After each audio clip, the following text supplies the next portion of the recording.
Hey everyone, in this full guide, I'll show you how to make cinematic videos in CapCut in 2026. So whether you're creating travel videos, reels, YouTube content, or short films, yeah, CapCut has powerful tools that can help your videos look more professional and cinematic. First, open CapCut and create a new project. Then import the video clips you want to use for your cinematic edit.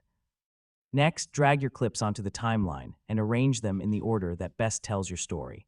To make the pacing cleaner, trim unnecessary footage and cut clips carefully using the split tool. Background music and sound effects are extremely important for cinematic videos.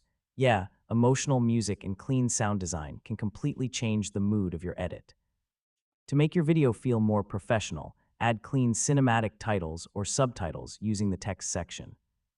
For a movie-style look, you can add black cinematic bars at the top and bottom of your video using overlays or templates.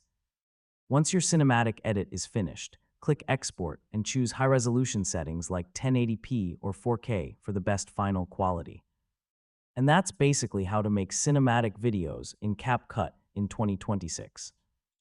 With the right color grading, music, transitions, and pacing, you can create professional-looking cinematic edits directly from your PC or laptop. Thanks for watching, and I'll see you in the next tutorial.